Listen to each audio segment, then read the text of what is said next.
CM Nayab Singh Saini ने सेठ नवरंग राय लोहिया जयराम कन्या महाविद्यालय लोहार माजरा कुरुक्षेत्र की रजत जयंती समारोह का दीप प्रज्वलन कर विधिवत शुभारंभ किया। इस दौरान सीएम सैनी और अन्य अतिथियों ने श्री जयराम शिक्षण संस्थान के 25 वर्षों की गतिविधियों पर आधारित स्मारिका का भी विमोचन किया। तो वहीं सीएम नायब सिंह सैनी को जयराम शिक्षण संस्थानों के चेयरमैन परम पूज्य ब्रह्म स्वरूप ब्रह्मचारी महाराज ने स्मृति चिन्ह और शॉल भेंट कर सम्मानित किया। इस अवसर पर सीएम सैनी ने सेठ नवरंग राय लोहिया जयराम कन्या महाविद्यालय संस्थान को 21 लाख रुपए देने की भी घोषणा की।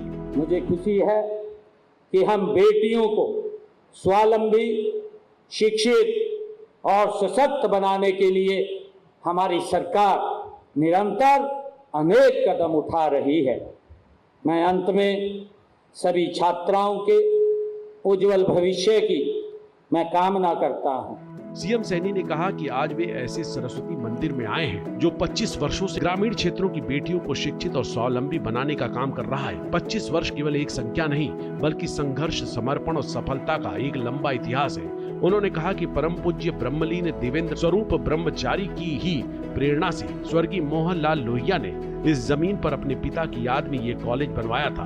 हालांकि जिस समय इस कॉलेज की नींव रखी गई थी उस समय गाँवों में बेटियों की शिक्षा के प्रति जागरूकता नहीं थी और ये कॉलेज आज आसपास के ग्रामीण क्षेत्रों की हजारों बेटियों के उज्जवल भविष्य की आधारशिला है। श्री जयराम शिक्षण संस्थान के अनेक स्कूल कॉलेज भी यहाँ पर भी, हमारे कुरुक्षेत्र में भी, परंतु इस राज्य में भी, दूसरे राज्यों में भी ये फल फूल रहे हैं। यहाँ की छात्राओं ने न केवल शिक्षा के क्षेत्र में बल्कि खेल, सांस्कृतिक गतिविधियों और सामाजिक उत्तरदायित्व को और शोध के क्षेत्र में भी उल्लेखनीय उपलब्धियां हमारी बेटियों ने इस शिक्षण संस्थान में की है। मैं उनको बहुत बहुत साधुवाद देता हूँ। सीएम सैनी ने कहा कि यहाँ की छात्राओं ने शिक्षा के क्षेत्र के साथ साथ खेल, सांस्कृतिक गतिविधियों, सामाजिक उत्तरदायित्व और शोध के क्षेत्र में भी उल्लेखनीय उपलब्धियां प्राप्त की हैं। यहाँ से पढ़ी लिखी बेटियां आज राष्ट्रीय और अंतर्राष्ट्रीय स्तर पर ख्याति प्राप्त कर चुकी हैं। सीएम सैनी ने कहा कि सेठ नवरंग राय लोहिया जयराम गर्ल्स कॉलेज जैसी संस्थाएं हरियाणा प्रदेश और हमारे समाज की सच्ची धरोहर हैं, जो विकसित हरियाणा के निर्माण में महान योगदान दे रही हैं। उन्होंने कहा कि बेटियों की शिक्षा के मार्ग में सबसे बड़ी बाधा शिक्षण संस्थानों का घर से काफी दूर होना रहा है। ऐसे में सरकार ये सुनिश्चित कर रही है कि बेटियों को हर 20 किलोमीटर के दायरे में कॉलेज जरूर मिले। इसके लिए पिछले 11 वर्षों में प्रदेश में कुल 80 नए राजकीय कॉलेज खोले गए हैं। इनमें से 30 केवल लड़कियों के हैं।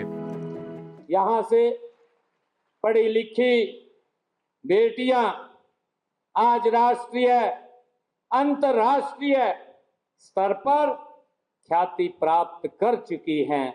मुझे इस बात का बड़ा गर्व है।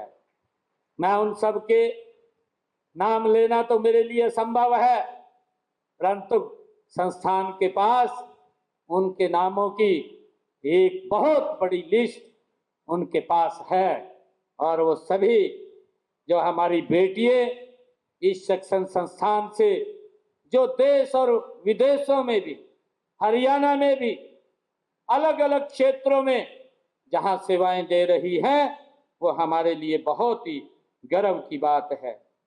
सीएम सैनी ने कहा कि बेटियों को अपने घरों से शिक्षण संस्थानों तक आने जाने के लिए 150 किलोमीटर की दूरी तक रोडवेज की बसों में मुफ्त यात्रा सुविधा भी प्रदान की जा रही है। उन्होंने कहा कि बेटियों को तकनीकी शिक्षा प्रदान करने के लिए भी प्रदेश में 29 कन्या ITI चल रही है। इन ITI में पढ़ने वाली लड़कियों को प्रतिमाह 500 रुपए का वजीफा देने का प्रावधान किया गया है।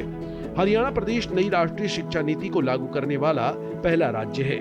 सीएम सैनी ने छात्राओं को संबोधित करते हुए कहा कि शिक्षा के मामले में गरीबी आड़े न आए, इसके लिए प्रदेश में 1,80,000 रुपए तक की वार्षिक आय वाले परिवार की बेटियों को स्नातकोत्तर तक मुफ्त शिक्षा दी जाती है। पोस्ट ग्रेजुएट टीचर की भर्ती में भी बेटियों को 33% आरक्षण दिया जाता है। उन्होंने कहा कि जिस हरियाणा को कम लिंगानुपात वाले राज्यों में गिना जाता था, उसने इस दाग को धोने के साथ साथ अन्य राज्यों के लिए भी अनुकरणीय उदाहरण पेश किया है। बेटी बचाओ बेटी पढ़ाओ कार्यक्रम के फलस्वरूप प्रदेश में जन्म के समय लिंगानुपात की दर वर्ष 2014 में 871 से सुधरकर अब 909 हो गई है। उन्होंने कहा कि जब भी किसी भी परीक्षाओं के परिणाम आते हैं तो हर बार बेटियां अव्वल रहती हैं। इसके अलावा प्रशासन, पुलिस, सेना, अनुसंधान, अंतरिक्ष जैसे क्षेत्रों में भी बेटियों ने उल्लेखनीय उपलब्धियां हासिल की है।